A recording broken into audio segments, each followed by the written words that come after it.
want to give your children the three C's: courage, character, and a self-protective conscience. If you do that, you will have an amazing child. And not only that, you'll pat yourself on the back because they will make you proud. So every child can make a parent proud, but parents, you have to make your child proud of you. That you could even just, in that darkness, you know, latch on to that light is... It's the only hope I had. You know, but you were aware, and that's the thing, like, sometimes people are in complete darkness and they don't see that, you know, tiny, you know, bit of light. That's true. I think Las Vegas could be a huge example. I agree. I mean, we're internationally known, and if something changes here, people are going to look at us and be like, what's going on in Las Vegas? And agreed. And try to implement the same, you know, in their communities.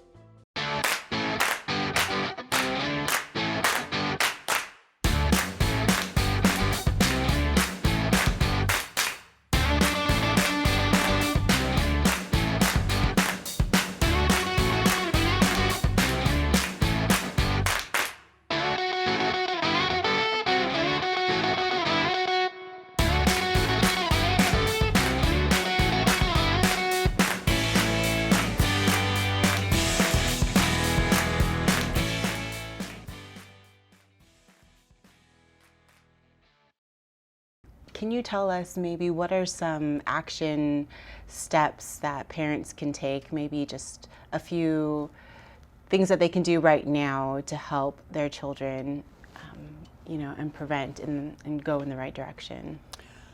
Well, number one, tell your kids that they are amazing, that they have so many gifts within themselves. They're undiscovered. You don't know what your child's gifts are. So you want to kind of give them some avenues to look at, get them involved in different things. And maybe one of them will really trigger something. There's a young man that was given a guitar, and all of a sudden he started playing his guitar. I mean, he loved it. He wanted to learn more. Musical instruments are great.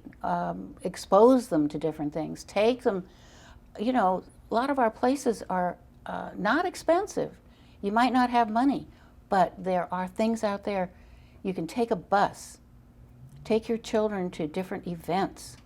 There are things that go on in the park. There are events that our communities put on, special events for children.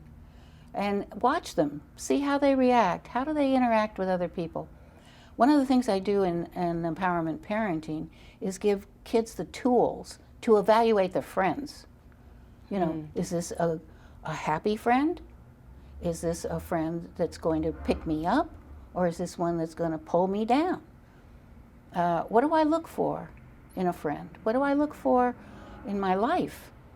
What do I want for myself? Kids can answer some of those questions at a very early age, you know, and believe them when they say something to you.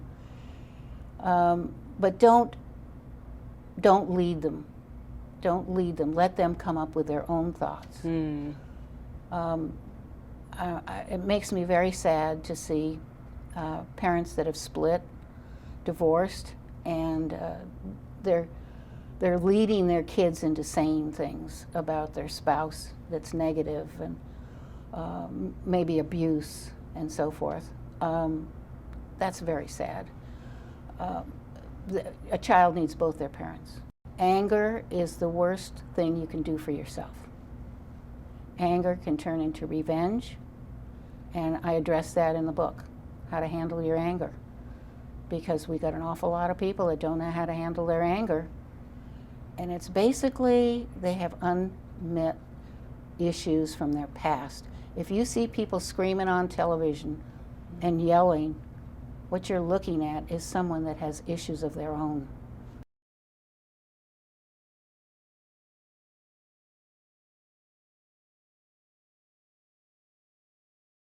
Share with us, how did you get started in what you do?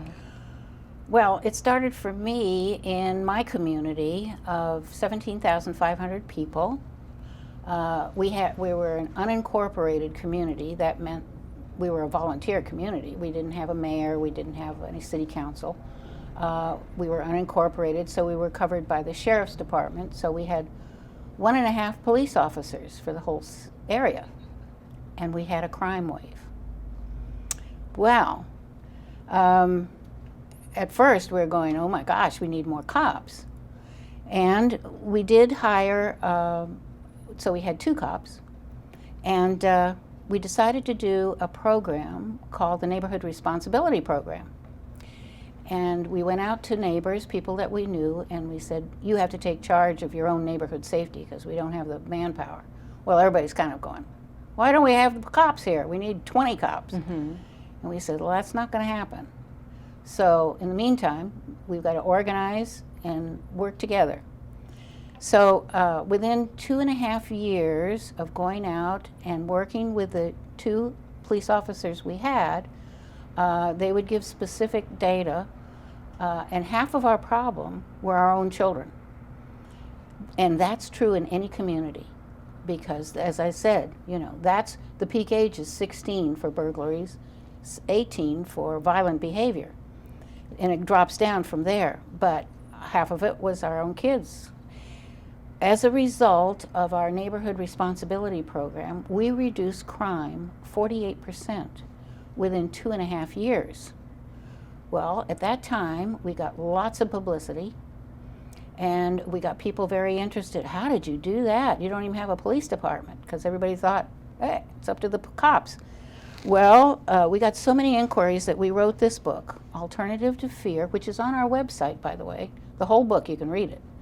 Guidelines for Safer Neighborhoods, and it helped launch the National Neighborhood Watch program. That goes back quite a few years, 54 or whatever. It's a long time ago. Anyway, the people in our community were, when they saw a need, they jumped. And they said, we can do this. And they did it. I think the same thing holds true today. If you're a single mom, grow your extended family. I mean, there must be some members in the family that are supportive. So make sure you establish those relationships and keep them going and growing. So it's going to take a lot of work for all of us to raise our collective children, but it can be done. I've seen it done. I've witnessed the amazing results of kids that, can I tell you one more story? Absolutely. All right. These come to mind as we're talking here. I was in a neighborhood meeting, and the conversation was about how to make our neighborhood safe. But it's quickly switched to 2 little boys that were in the neighborhood, 7 and 9.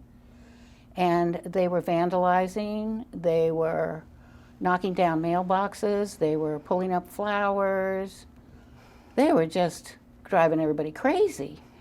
And one guy said, yeah, I called the cops on these kids. Oh my gosh. And the cops said, talk to the mother, but he said, I can't do too much about it. These kids are 7 and 9 years old. Mm-hmm. And one other said, well, I went over and banged on her door, and she came to the door, and I told her, she got to get those kids straightened out. She slammed the door in my face. Okay. Now, you've got a situation where these 2 kids are driving the neighbors nuts, right? Well, one lady spoke up, and she said, well, now, wait a minute. Nice, calm lady, no anger.